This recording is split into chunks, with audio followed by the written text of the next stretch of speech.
Hello guys, നമ്മൾ ഈ രാത്രി എവിടെ പോണേന്നറിയാം. ഇപ്പൊ ഈ ഒരു സീസണിൽ എല്ലാവരും പോണ ഒരു സ്ഥലമാണ്. ഡേ കാണുന്നില്ലേ അവിടെ പൂക്കൾ, നല്ല രസമുണ്ടല്ലേ. നിങ്ങൾക്കിപ്പൊ സ്ഥലം മനസ്സിലായില്ലേ? അതെ ഗൈസ്, നമ്മൾ ഇപ്രാവശ്യം കൊട്ടിയൂര് പോയട്ടോ. ഇപ്രാവശ്യം നമ്മൾ രാത്രി ആയിരുന്നു കേട്ടോ കൊട്ടിയൂര് പോയത്. നിറയെ ചെളിയാണ്. ഞാൻ പപ്പയുടെ താളത്തിരുന്നിട്ടാണ് കേട്ടോ പോയത്. നല്ല തിരക്കും വരിയിലും നല്ല ചെളിയും ആയിരുന്നു. അക്കരെ കൊട്ടൂര് പോന്നെ മുന്നേ നമ്മൾ കളക്ക് കറങ്ങിയിട്ടാണ് കേട്ടോ പോയത്. ആ പുരയില് നല്ല തണുപ്പായിരുന്നു. എൻ്റെ കാലൊക്കെ നല്ലോണം തണുത്തു. എന്നാലും എനിക്ക് ആ വെള്ളത്തിൽ കളിക്കാൻ തോന്നി. അപ്പൊ ഞാൻ കുറച്ച് സമയം വെള്ളത്തിൽ കളിച്ചു കേട്ടോ. കാലൊക്കെ കറങ്ങി നമ്മൾ അമ്പലത്തിലോട്ട് നടന്നു കേട്ടോ. താറ് നല്ല ചളിയായിരുന്നു. അതൊക്കെ എനിക്ക് ചെളിയിൽ നടക്കാൻ നല്ല അടപ്പായിരുന്നു. പക്ഷെ പിന്നെ എനിക്ക് കുറച്ച് ഇഷ്ടമായി ചെളി. നിങ്ങൾക്ക് കാണാൻ പറ്റുന്നുണ്ടോ ഗൈസ്, ഇത്രയും ചളി ഉണ്ടായിരുന്നു അവിടെ. അങ്ങനെ നമ്മൾ ഈ ചളിയിലോട്ട് നടന്ന് അവസാനം നമ്മൾ അമ്പലത്തിന്റെ മുന്നിലെത്തിട്ടോ. ഈ കാണുന്നതാണ് അക്കരെ കൊട്ടിയൂർ.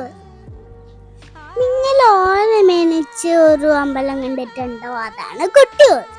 നമ്മൾ ഇവിടെ എത്തുമ്പോ അമ്പലത്തിൽ ശ്രീവേദി തുടങ്ങിയിരുന്നു. അപ്പൊ നമ്മളെ കേട്ടില്ല. അതായത് തിരുവഞ്ചേരിയിൽ ആരെ ഇറക്കിയില്ല.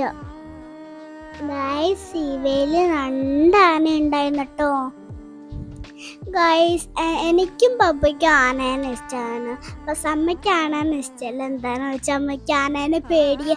എന്താന്ന് വെച്ചാൽ തൃശ്ശൂർ വെച്ചിട്ട് അമ്മ പണ്ട് കോളേജിൽ പോകുമ്പോ ഒരു കുസുമ്പൻ ആന അമ്മേനെ ഓല വെച്ചിട്ട് എരിഞ്ഞിട്ടുണ്ട്.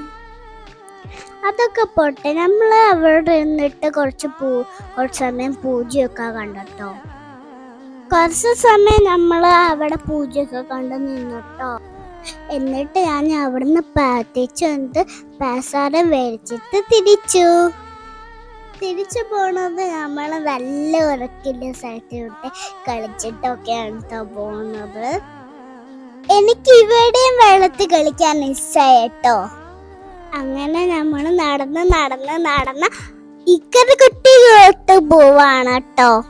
പോണ വരയ്ക്ക് നല്ല ഭംഗിയിലെ ബാബലി പുറമാണ് കേട്ടോ. ഞാൻ പോയപ്പോ അവിടെ നല്ല ഒടുക്കുണ്ടായിരുന്നു കേട്ടോ.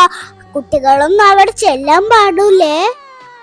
പോണ വരയ്ക്ക് കൊറേ ടോയ്സും വളയും കമ്മലും പിന്നെ കൊറേ തിന്നണ സാധനങ്ങളില്ലേ. കൊറേ കട കണ്ടിട്ടോ. പിന്നെ അവിടുന്ന് നമ്മള് മുളക് ബജിയൊക്കെ തിന്നട്ടോ. ഞാൻ കേറിപ്പോണില്ലേ, അതാണ് ഇക്കരെ കൊട്ടിയൂർ. അപ്പൊ ബൈ.